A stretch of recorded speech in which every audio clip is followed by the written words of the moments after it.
Capítulo 6. A Revolta Agrária. De 145 até 78 a.C. 6. Sila, o Feliz. Depois de alguns anos de paz, a luta entre os italianos recomeçou com outro nome. Em vez de guerra social, passou a chamar-se guerra civil e vinha das cidades para Roma.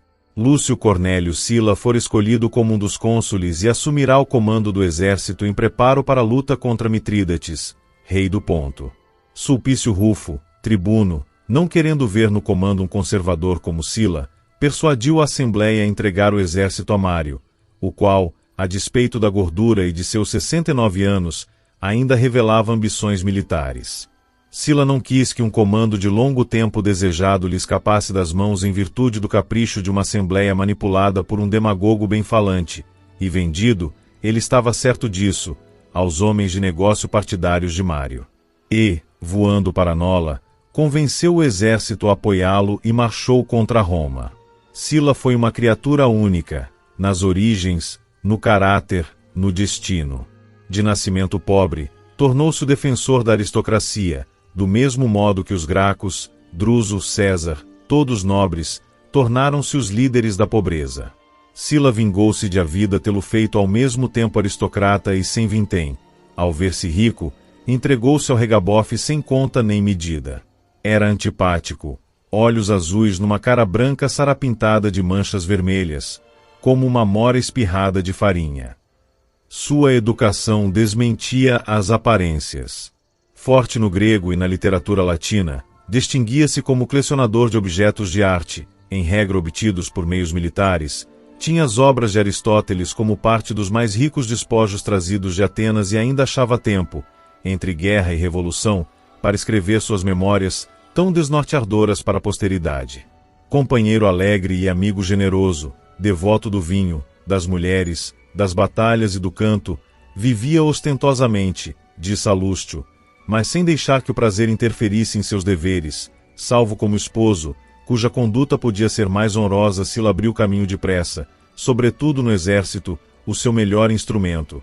Tratava os soldados como colegas. Compartilhava de todos os trabalhos, das marchas, dos perigos.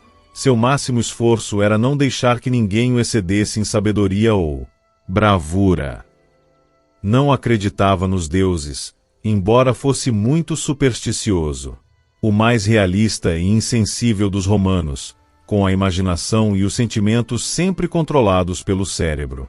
Diziam-no metade leão, metade raposa. Raposa bem mais perigosa que o leão. Havendo passado metade de seu tempo nos acampamentos e consumido metade de sua vida na guerra civil, jamais perdeu o bom humor.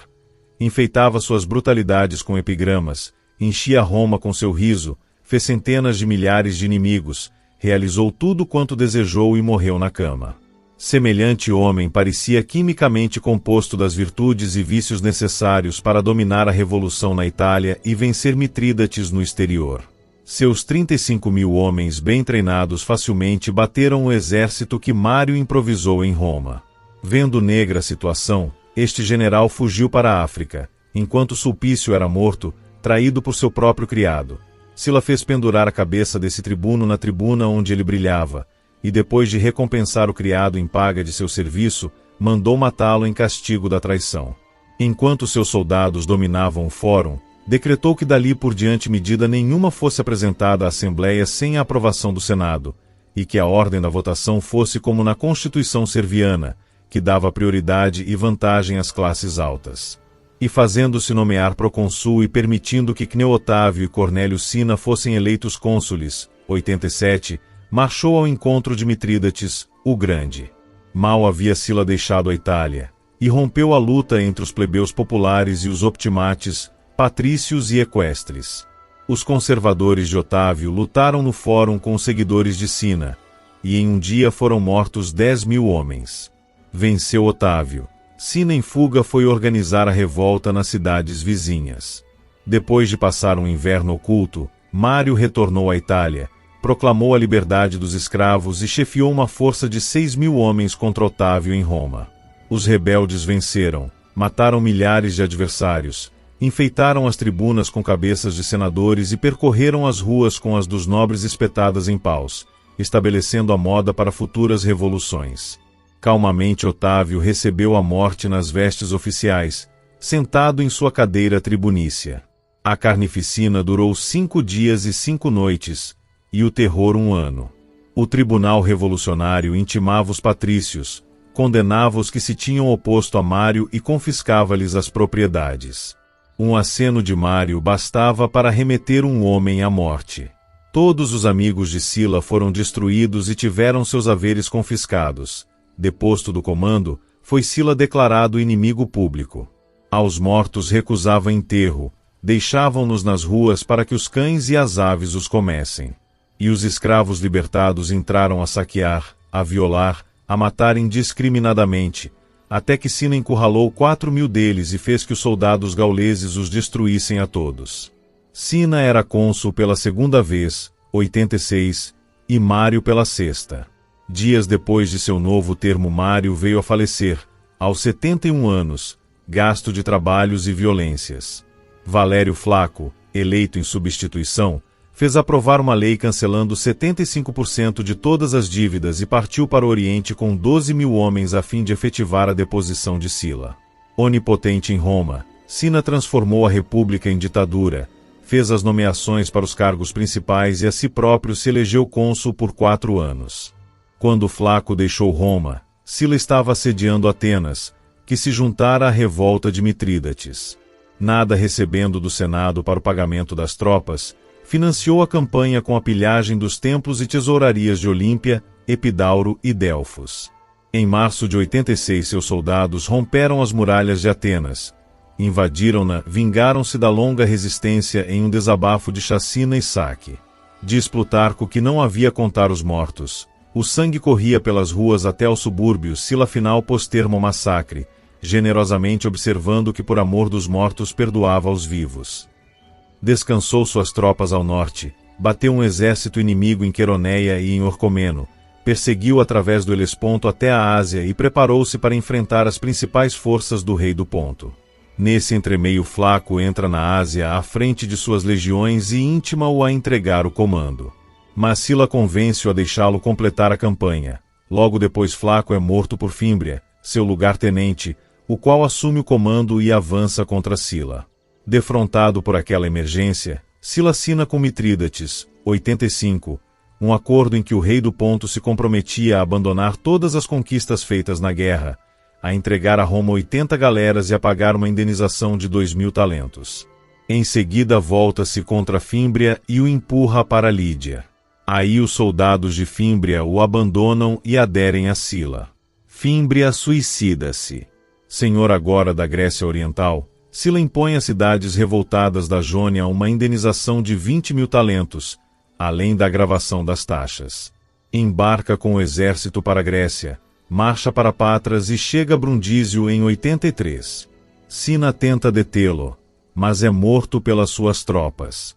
Sila vinha trazendo para o tesouro 15.000 libras de ouro e 115.000 de prata, além do dinheiro e das obras de arte creditadas em sua conta particular.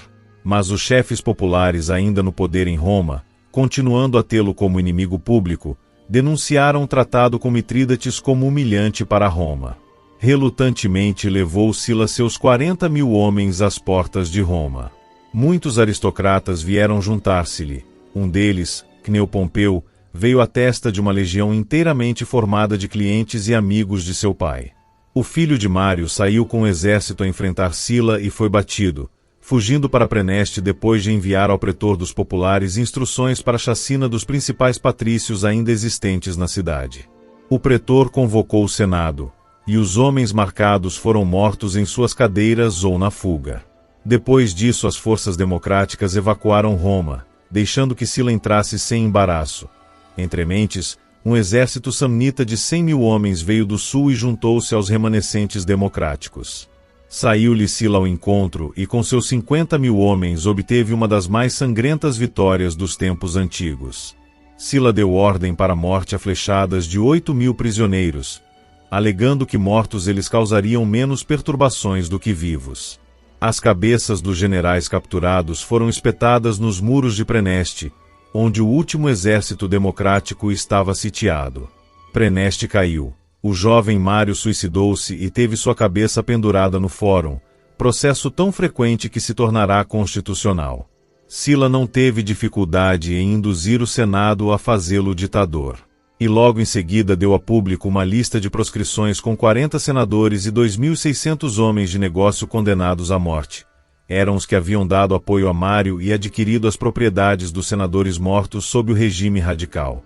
Sila ofereceu recompensa aos delatores, e prêmios até 12.000 denários, $7.200, aos que lhe trouxessem os proscritos, vivos ou mortos. O fórum viu-se festivamente enfeitado de cabeças humanas e com as listas de proscrições periodicamente renovadas, onde os cidadãos iam ver se ainda tinham direito à vida.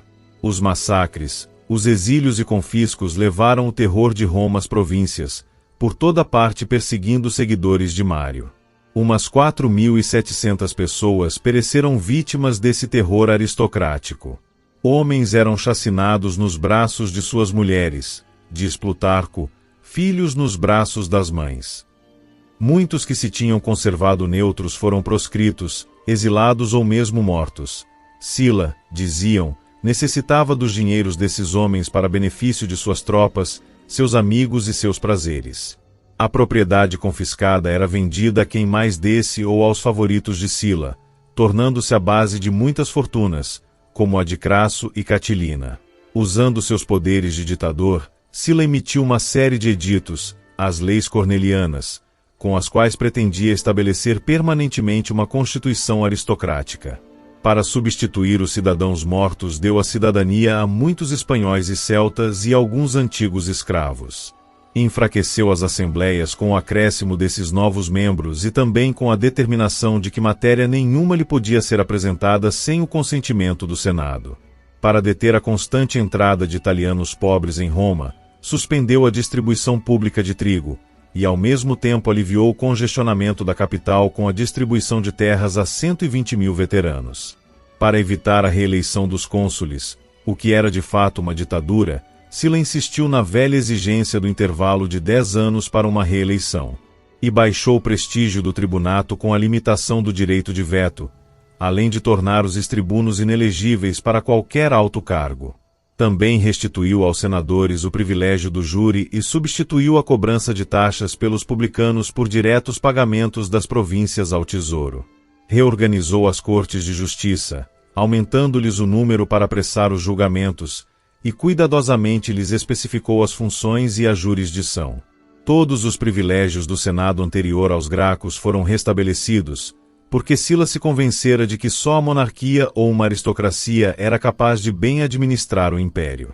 Para renovar o Senado, permitiu que a Assembleia Tribal promovesse a senadores 300 membros da classe equestre.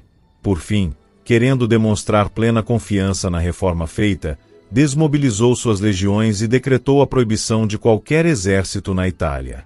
Após 2 anos de ditadura, resignou todos os poderes, restabeleceu o governo consular e recolheu-se à vida privada. 80. Estava seguro, porque havia mandado matar a todos quantos pudessem sugerir sua eliminação. Dispensando litores e guardas, passeava desarmado pelo fórum, e prontificou-se a prestar contas de sua vida e atos a qualquer cidadão que o exigisse. Em seguida foi passar os últimos anos na sua vila de Cumas. Cansado de guerra, poder e glória, rodeou-se de cantores, dançarinos e atrizes, escreveu os comentarii, entregou-se à caça e à pesca, sempre a comer bem e a beber melhor. Já de longo tempo os homens o vinham cognominando de Sila Félix, Sila, o feliz, porque havia vencido todas as batalhas, conhecido todos os prazeres, exercido todos os poderes e vivido sem temor nem pesar. Foi casado 5 vezes, divorciou-se 4 e compensou-se com amantes. Aos 58 anos rebenta-lhe uma úlcera no cólon, tão grave, diz Plutarco, que a carne podre saía reduzida a piolhos. Muitos homens passavam o dia e a noite a destruí-los, mas os piolhos multiplicavam-se de tal modo que não só suas roupas, banheiros e bacias se contaminavam com eles, como até sua comida. Sila morreu de hemorragia intestinal, quase um ano depois do abandono da vida pública, 78. E não se esqueceu do próprio epitáfio: nenhum amigo me serviu, nem nenhum inimigo me fez mal, que não recebesse pleno pagamento.